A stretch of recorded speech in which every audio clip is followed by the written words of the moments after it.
출애굽기 17장 1절부터 7절까지의 말씀, 한 절씩 교독할 때 제가 1절 말씀 먼저 봉독해 올리겠습니다. 이스라엘 자손의 온 회중이 여호와의 명령대로 신광야에서 떠나 그 노정대로 행하여 르비딤의 장막을 쳤으나 백성이 마실 물이 없는지라. 백성이 모세와 다투어 이르되 우리에게 물을 주어 마시게 하라. 모세가 그들에게 이르되 너희가 어찌하여 나와 다투느냐? 너희가 어찌하여 여호와를 시험하느냐? 거기서 백성이 목이 말라 물을 찾음에 그들이 모세에게 대하여 원망하여 이르되 당신이 어찌하여 우리를 애굽에서 인도해내어서 우리와 우리 자녀와 우리 가축이 목말라 죽게 하느냐? 모세가 여호와께 부르짖어 이르되 내가 이 백성에게 어떻게 하리이까? 그들이 조금 있으면 내게 돌을 던지겠나이다. 여호와께서 모세에게 이르시되 백성 앞을 지나서 이스라엘 장로들을 데리고 나일강을 치던 내 지팡이를 손에 잡고 가라. 내가 호렙산에 있는 그 반석 위 거기서 내 앞에 서리니 너는 그 반석을 치라. 그것에서 물이 나오리니 백성이 마시리라.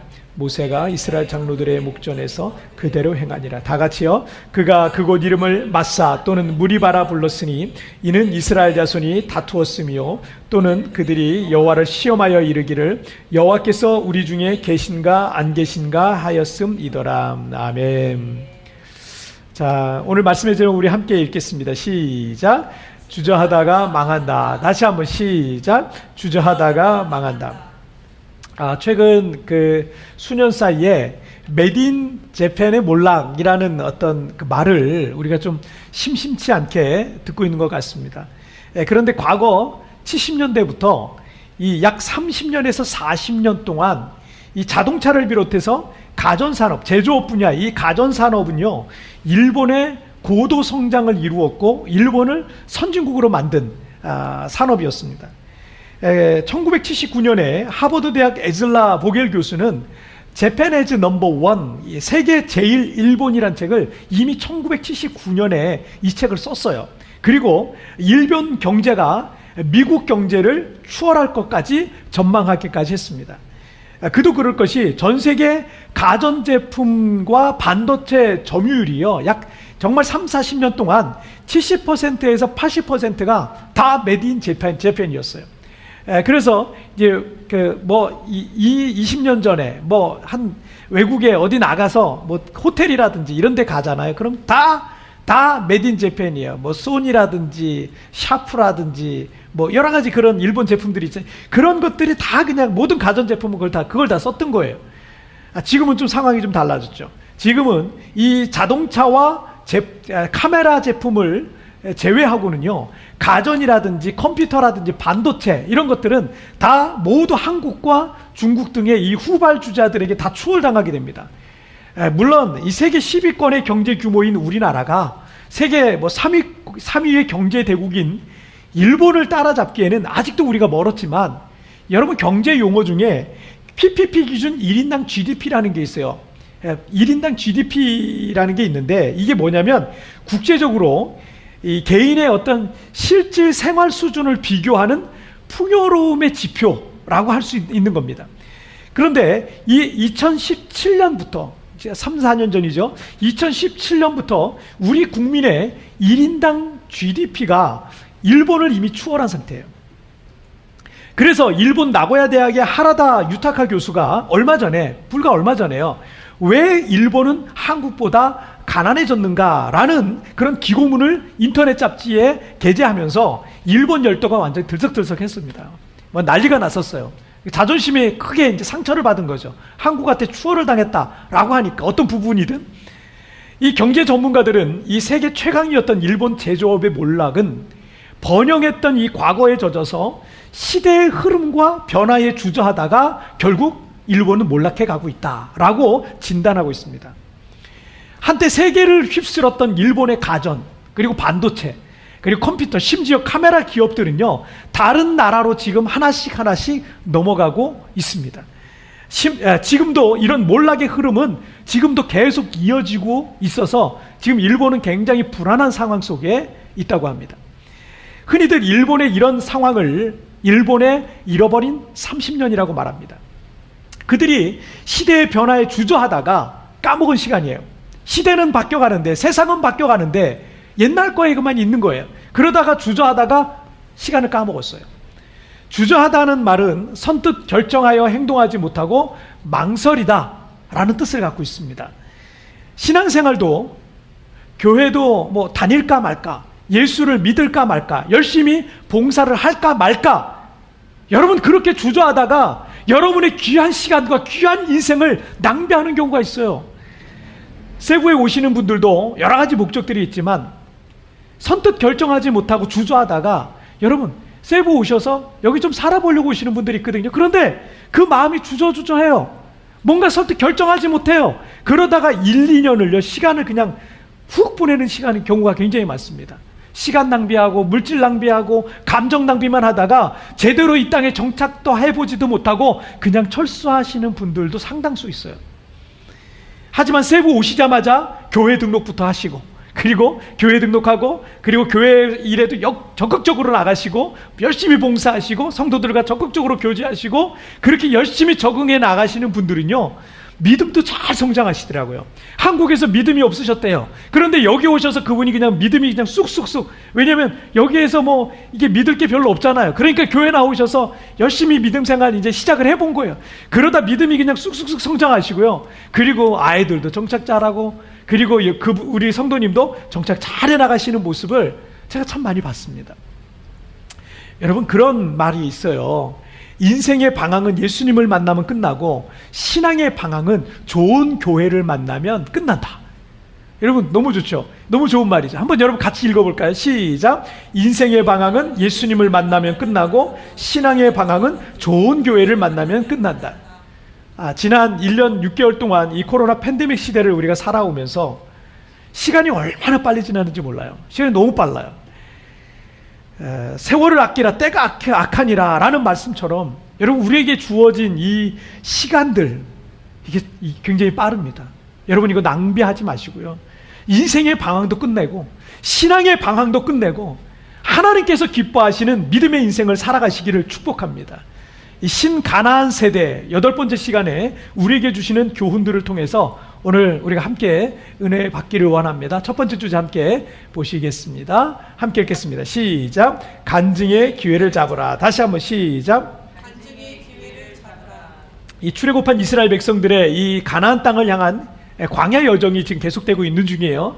그들이 르비딤이라는 그 지역에 도착했는데 그곳에 마실 물이 없었던 겁니다. 자, 3절 말씀을 보실게요. 3절 말씀 시작. 거기서 백성이 목이 말라 물을 찾으매 그들이 모세에게 대하여 원망하여 이르되 당신이 어찌하여 우리를 애굽에서 인도내어서 우리와 우리 자녀와 우리 가축이 목말라 죽게 하느냐. 자, 출애굽한 이스라엘 백성들은 믿음의 선조들인 아브라함과 이삭과 야곱에게 약속하신 땅, 이 가나안을 향해서 나아가고 있었습니다. 하지만 그들은 어려운 일이 생길 때마다 원망하고 불평하면서 시간을 낭비했어요. 힘들고 어려워도 믿음으로 견뎌나가면서 주님의 약속을 붙들고 전진해 나갔다면 그들이 가나안 땅까지 가는 시간은요 훨씬 더 단축이 됐을 겁니다. 그리고 그들은 40년간 광야에서 방황하지 않아도 됐을 겁니다. 그런데 이스라엘 백성들은 힘든 일만 생기면 불평하고 원망하고 남 탓하는 게, 여러분 그 무조건 반사라는 게 있잖아요. 생물학에 무조건 반사라는 게 있잖아요. 무조건 반사는 뜨거운 물체를 만졌을 때 자동으로 손을 떼는 거예요. 이게 무조건이에요. 뭐 되뇌까지 갈 필요도 없어요. 그냥 이게 무의식적으로 확 이렇게 떼는 거예요. 이스라엘 백성들은 힘든 일이 있으면 불평하고 원망하는 게 마치 무조건 반사 같아요. 그들은 홍해 앞에서 이제 우리 다 죽게 되었다 라고 하면서 불평하고 원망했었죠. 그리고 홍해를 건너와서 마라라는 지역에 도착했을 때 물이 써서 마실 수 없다라고 원망하고 불평했죠. 그리고 출애굽한 지 한 달 정도 되었을 때는 먹을 게 없다라고 그들이 불평하고 원망했었습니다. 그리고 오늘 본문에서는 마실 물이 없다라고 불평하고 원망하고 있는 모습을 볼 수 있습니다. 그들의 상황이 어렵지 않았다는 게 아닙니다. 충분히 그런 상황에서 그런 마음이 들 수 있습니다. 하지만 그들이 불평하고 원망했다는 것 외에 다른 반응이 없는 거예요. 여러분, 불평하거나 원망하는 것만 있는 게 아니잖아요. 반응이라는 게. 어려운 일 있을 때 불평과 원망만 있는 게 아니잖아요. 감사하거나 기도하거나 또 다른 방법을 찾거나 선택의 폭이 물론 많지는 않을 거예요. 하지만 그래도 어려움 속에서 다르게 반응할 수 있는 거 아니겠습니까? 불평하거나, 여러분 불평하거나 감사하거나 그 둘 중에 하나를 우리가 선택할 수 있는 거예요. 하지만 이스라엘 백성들은 지금까지 살펴본 내용에서는요, 언제나 불평과 원망만 했다는 겁니다. 미국 캔자스시티에서 한 200명 정도 되는 교회를 섬기시는 윌 보엔이라는 그 목사님께서 인간이 겪는 모든 불행의 뿌리에는 불평이 있다라는 깨달음을 얻게 되셨어요. 그래서 교인들과 함께 불평 없는 세상, 그래서 Complain Free World, Complain Free World라고 하는 캠페인을 시작을 했어요. 이것이 미국 전역에 엄청난 화제가 됐습니다. 그래서 오프라 윈프리 쇼를 비롯한 미국의 유명한 토크쇼들에 다 나가고 여러 매체에서 이 캠페인을 소개하기도 하고요. 미국뿐만 아니라 전 세계 80개국에 이 불평 없는 세상을 만들기 위한 캠페인을 일으켰다고 합니다. 이 목사님께서 쓰신 불평 없이 살아보기라는 책에 이런 말이 있어요. 당신 자신, 직업, 가족, 건강, 재정 상태, 교회 등에 대해 당신이 싫어하는 부분들을 말하기 시작하면 당신은 자신이 싫어하는 것들을 점점 더 많이 발견하게 될 것이다. 그러니까 불평과 원망을 하면 할수록 우리 주변에, 내 주변에는 내가 싫어하는 것들 있잖아요. 그게 점점 많아지고 가득해지게 될 것이다 라는 거예요. 자, 이어서 이렇게 말해요. 자, 명심하라. 좋아함은 좋아함을 부른다. 당신이 자기 자신에 대해서, 타인에 대해서, 당신 인생의 전반적 상황에 대해서 감사하면 감사할수록 당신의 삶에 더 많은 즐거움이 찾아오게 될 것이다. 할렐루야. 여러분, 우리가 감사하기 시작하면 무엇이든, 여러분 환경이 어떠하든지 조건이 어떠하든지 상황이 어떠하든지 감사하기 시작하면 더 많은 감사거리들과 기쁨과 행복이 가득해져 가게 될 것이다 라는 것입니다. 지난 주간에 이 한국의 극동방송에서 우리 교회 그 리마인드 3분 메시지가 방송되었는데, 우리 교회 유튜브 채널을 찾아오셔서 새롭게 구독 신청하신 한 성도님께서 그 설교 영상 아래에 이런 댓글을 남겨주셨어요. 오늘 아침 극동방송을 통해서 말씀을 들었습니다. 짧은 3분 메시지였지만 힘들었던 저의 마음에 가시 같은 찔림으로 저의 잘못을 보게 되었습니다. 저의 불평, 불만으로 제 영혼이, 제 가정이, 교회 분위기가 어두워지고, 그래서 가족들에게, 목사님에게 너무 미안하고 죄송한 마음이 들면서 저의 영혼이 회복이 되고 있음을 느낀 하루였습니다. 감사합니다. 뭐 이런 내용이에요. 설교 말씀이 마음에 찔림으로 올 때 여러분 얼마나 그 마음을 불편하게 합니까? 하지만 이 성도님에게는 좋은 마음으로 말씀을 받고 자신의 불평과 불만으로 주변을 어둡게 만들었던 그 일들을 회개하는 마음을 갖게 되면서 여러분, 이 성도님의 마음에 오히려 눌려있던 영혼의 회복과 치유와 자유함을 경험하게 됐다는 거예요. 불평 없이 살아보기에 윌 보엔 목사님이 이런 말씀도 하셨어요. 우리가 하는 말이 우리의 생각을 만들고 우리의 생각이 우리의 삶을 만든다는 거예요. 여러분의 삶을 불평과 불만이 가득할 만한 인생으로 만들고 싶습니까? 그럼 계속 그렇게 살면 되는 거예요. 하지만 우리의 삶의 기쁨과 행복이 가득한 인생으로 만들기 원한다면 여러분, 감사하고 또 감사하고 그럼에도 불구하고 또 감사하고 감사해 보십시오. 그 말이 여러분의 인생이 될 것입니다.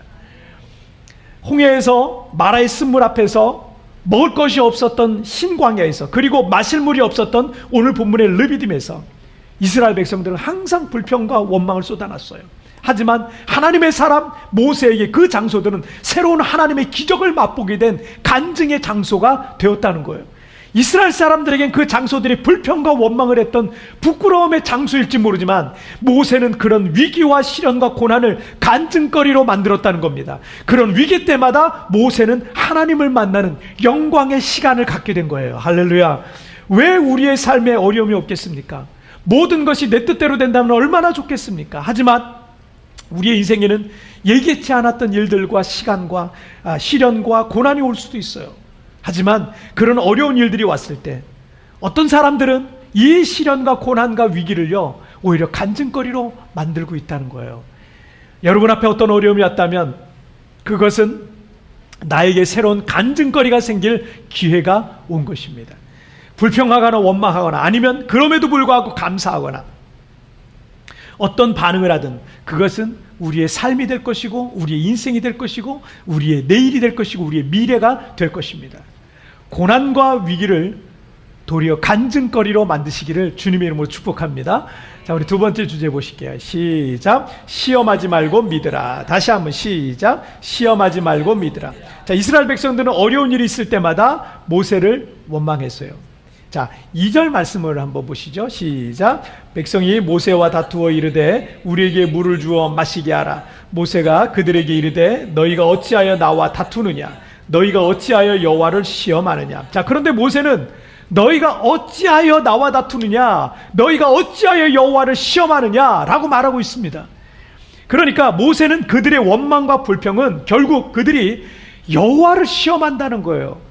여호와를 시험한다. 여러분, 선생님이 학생을 테스트해야지 학생이 선생님한테 시험 문제 내는 경우가 어디 있어요? 그런데 백성들이 마치 여호와를 시험한다. 자, 이들의 시험은 뭐였어요? 7절 말씀으로 보실까요? 시작. 그가 그곳 이름을 마사 또는 무리바라 불렀으니 이는 이스라엘 자손이 다투었으며 또는 그들이 여호와를 시험하여 이르기를 여호와께서 우리 중에 계신가 안 계신가 하였음이더라. 자, 그들이 여호와를 시험했다는 건 뭐 어떤 시험이었어요? 여호와께서 우리 중에 계신가 안 계신가 하는 것을 테스트하고 있었던 거예요. 출애굽 과정에서 이스라엘 백성들은 여호와께서 일으키신 그 엄청난 기적들을 봐왔음에도 불구하고 여전히 못 믿고 있다는 거야. 기적을 봤는데도 못 믿고 있어요. 다른 사람들이 기적을 경험하고 있는데도 못 믿고 있어요. 하나님께서 그들과 함께 계신지 안 계신지 모르겠다는 거예요. 그들은 여전히 의심하고 확신이 없습니다. 그래서 자꾸 불안하고 두렵기만 하니까 힘든 일들 앞에 서게 되면 불평과 불만, 원망 이런 것만 나오고 있는 거예요. 남녀 간에도 분명 사랑한다고 해서 연애를 하는데 이 누군가가 사랑에 대한 확신이 없으면 이 사이는요 늘 다투고 싸울 일밖에 없어요. 확신이 없으면. 저 사람이 정말 나를 사랑하는가라는 의심이 있으면 늘 불안한 관계가 이어갈 수밖에 없어요. 하지만 확신이 있으면 상대방이 하는 모든 일이 다 이해가 돼요. 다 이해가 되고 싸울 일도 없어요. 세부에 살려고 처음 오시는 성도님들도 이 땅에 대한 확신도 없고 정착에 대한 확신도 없을 때는요 여기에 깊이 뿌리를 내리지를 못하시더라고요. 그래서 1년이 지나고 2년이 지났는데 교회도 정착 못하고요. 애들 학교도 정착 못해요. 그리고 이 세부 사회 자체에도 정착을 못해요. 그래서 이 도시의 생활이 그 성도님을 지켜보면 늘 그냥 불안해요. 언제 돌아갈지 모르겠어요. 위태위태해요. 마치 마태복음의 씨의 비유와 같이 돌밭에 떨어진 씨와 같더라고요. 돌밭에 떨어진 씨가 어떤 결과가 어때요? 돌밭은 흙이 얕아서 떨어진 씨가 뿌리를 깊게 내릴 수가 없어요. 햇빛이 조금만 강하게 내리쬐면 다 시들어버리는 거랑 똑같은 거예요. 어떤 관계든 여러분 어떤 일이든 확신이 없으면 믿음이 없으면 믿지 못하면 앞으로 나아갈 수가 없습니다. 모세는 그들에게 너희가 왜 여호와를 시험하느냐? 시험하지 말고 믿으라 라고 지금 말하고 있는 겁니다. 이스라엘 백성들이 어려운 일들 앞에서 원망과 불평을 하면서 시간을 낭비하는 동안 하나님의 사람 모세는 어떻게 반응해 왔습니까? 여러분 4절 말씀을 보실까요? 시작. 모세가 여호와께 부르짖어 이르되 내가 이 백성에게 어떻게 하리이까? 그들이 조금 있으면 내게 돌을 던지겠나이다. 자, 모세도 이스라엘 백성들과 같이 연약한 인간일 뿐입니다. 모든 이스라엘 백성들이 모세만 바라보고 있으니까 가장 큰 부담을 갖고 있는 사람은 지도자였던 모세였을 거예요. 하지만 모세에겐 방법이 없었습니다. 그러나 모세는 어려운 일들을 만날 때마다 하나님 앞에 엎드렸어요. 하나님 앞에 부르짖고 기도했어요. 애굽의 군대가 뒤쫓아왔던 홍해 앞에서도 하나님 앞에 엎드렸죠. 홍해를 건너가서 이 신광야의 그 마라의 쓴물로 인해서 불평하고 원망할 때에도 모세는 하나님 앞에 엎드렸어요. 그들이 먹을 것이 없다고 다 떨어졌다고 불평할 때도 모세는 엎드려서 기도했어요. 자, 6절 말씀을 보세요. 함께 읽겠습니다. 시작. 내가 호렙산에 있는 그 반석 위에 거기서 내 앞에 서리니 너는 그 반석을 치라. 그것에서 물이 나오리니 백성이 마시리라. 모세가 이스라엘 장로들의 목전에서 그대로 행하니라. 자, 모세가 하나님 앞에 부르짖어 기도하는 중에 하나님께서는 그에게 홍해를 가르던 지팡이를 들고 호렙산에 있는 그 반석을 치라는 거예요. 그러면 그 반석에서 샘물이 터져 나오게 될 것이라는 겁니다. 모세가 위기의 때마다 하나님 앞에 부르짖어 기도하면 여러분, 하나님은 그때마다 방법을 주셨습니다. 길을 열어주셨습니다. 그 문제를 넘어가게 하셨습니다. 그 위기가 도리어 기회가 되게 해주셨습니다. 그 고난이 간증의 기회가 되게 해주셨습니다. 그러니까 모세는 백성들에게 담대하게 외칠 수 있는 거예요. 너희가 여호와를 시험하지 말고 믿으라. 의심하지 말고 믿으라 라고 말하는 겁니다. 의심하고 믿지 않으면 기도라는 것도 할 수 없어요. 기도를 하지 않는 이유, 기도를 못하는 이유, 의심하니까요. 믿지 못하고 있는 거예요. 여러분, 확고하게 믿어보세요. 기도를 안 할 수가 없어요. 하나님을 믿는 사람들, 하나님의 전능하심을 믿는 사람들은 기도를 안 할 수가 없습니다. 왜냐하면 지금 너무 어렵고 힘들지라도 기도하면 하나님께서 길을 열어주실 걸 아니까, 믿으니까, 방법을 주실 것을 믿으니까, 하나님께서 새 일을 행하실 것을 믿으니까, 광야에 길을 내시고 사막에 강을 내실 것을 믿으니까 기도를 하는 거예요. 할렐루야. 때문에 기도하는 사람들은요, 불안해하지 않습니다. 기도하는 사람들은 두려워하지 않습니다. 기도하는 사람들은 환경과 상황을 믿는 것이 아니라 살아계신 하나님을 믿는 거예요. 전능하신 하나님을 믿는 거예요. 우리의 기도를 들으시고 응답하시는 하나님을 믿는 겁니다. 저는 세부에 처음 교회를 개척했을 때부터 제가 늘 해오던 기도가 하나 있었어요. 하나님, 이 광야 같은 척박한 땅에서 우리 교민들도 다 어렵고 우리 성도들도 보니까 어려운 분들이 많아요. 하나님, 그런데 이 광야 같은 척박한 땅에서 교회가 세워지고 그 교회가 하나님 안에 든든히 세워지고 그 교회가 우리 성도들이 볼 때 모델이 되게 해주세요. 아, 교회처럼 나도 용기를 가지고 소망을 가지고 믿음을 가지고 살아가야 되겠다. 어떤 그런 모델이 되게 해달라는 그런 기도를 제가 늘 해왔어요. 세부에서 살아가는 성도들에게 희망이 없고 돈도 없고 의지할 사람도 아무도 없을지라도 전능하신 하나님을 믿고 살아가는 사람들에게 하나님의 살아계심이 나타나기를 원합니다. 전능하신 하나님의 증거들이 나타나게 해달라고 제가 늘 기도했던 거예요. 코로나가 확산되면서 성도들이 하나둘씩 철수하고 한국행 비행기에 오르더니 교회는, 이 넓은 교회가 썰렁해졌어요. 지역 봉쇄가 강화되었을 때 몇 개월 동안은 아예 주일날 교회조차도 갈 수 없는 상황이고, 우리는 온라인 예배라는 새로운 방식으로 예배를 해야 됐습니다. 한국으로 철수한 분들은 원래 한국에서 다니던 교회가 대부분 있으십니다. 그렇기 때문에 그 교회가 모교회라고 생각하시죠. 그러니까 그 교회를 나가는 게 당연한 거고 마땅한 거죠. 굳이 온라인까지 연결해서 세부에 있는 우리 교회 연결해가지고 예배 드릴 이유가 별로 없었던 거죠. 우리는 세부 이민교회로서의 여러 가지 열악한 조건에서 소수의 그 성도들과 함께 교회 사역을 이어갈 수밖에 없는 상황이 됐습니다. 하지만 이 상황에서 우리는 그래도 쉬지 않았던 게 기도예요. 계속해서 기도하고 또 기도하고 하나님의 은혜를 구해왔습니다. 그리고 우리에게 주어진 제한된 이 환경에서 우리가 할 수 있는 걸 최선을 다해서 해야 했습니다. 그런데 하나님께서 우리에게 은혜를 베풀어 주셔서 코로나 이전에는, 여러분, 도리어 코로나 이전에는 우리가 엄두도 내지 못했던 온라인 플랫폼을 만든 거예요. 온라인 플랫폼을 우리가 구축을 한 거예요. 이게 얼마나 감사한지 모르겠어요. 원래는 예전에 한국으로 귀국한 성도들과는 자연스럽게 연락이 끊기더라고요. 그 성도들도 우리 교회를 거쳐가는 교회라고 생각하시기 때문에 그냥 자연스럽게 연락이 끊기게 되고요. 서로의 기억과 생활에서 서서히 잊혀져 가게 되더라고요. 지금은 보이지 않는 교회로서 우리가 한 공동체로 세워져 가고 있습니다. 지금도 한국과 필리핀에 흩어져 있는 성도들이 매일 서로를 위해서 기도하는 120 중보 기도 부대와 예수 동행 일기를 통해서 서로의 믿음을 계속해서 다져가고, 볼 수는 없고 만날 수는 없지만 서로를 위해서 기도하고 염려해주고 걱정해주는 이런 보이지 않는 성령의 교통을 우리가 경험하고 있는 거예요. 이게 얼마나 놀랍습니까? 그리고 한국 극동방송을 통해서 우리 교회 3분 메시지가 지난 7주 동안 이 세부 광명교회 이름으로 전국에 방송이 됐어요. 필리핀 세부 광명교회 이게 계속 나왔어요, 여러분. 지난 주간에 이 극동방송 지사장님과 연락을 주고받았는데 제가 그분을 모르잖아요.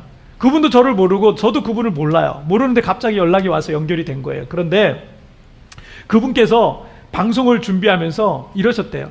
하나님께서 세부 광명교회를 한국에 알리라는 마음에 감동을 주셨습니다. 그러시더라고요. 제가 깜짝 놀랐어요.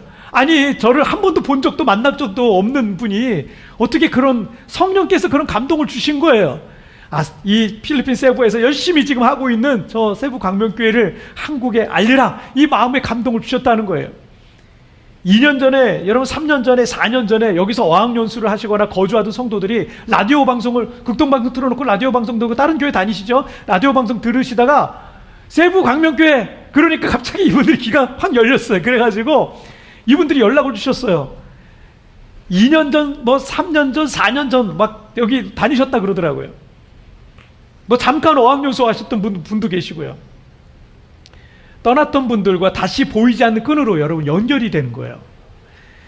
분명 지금 우리는 큰 어려움 속에 살아가고 있습니다. 하지만 여러분, 우리 교회가 하나님께서 여전히 함께 하신다는 그 증거라는 거예요.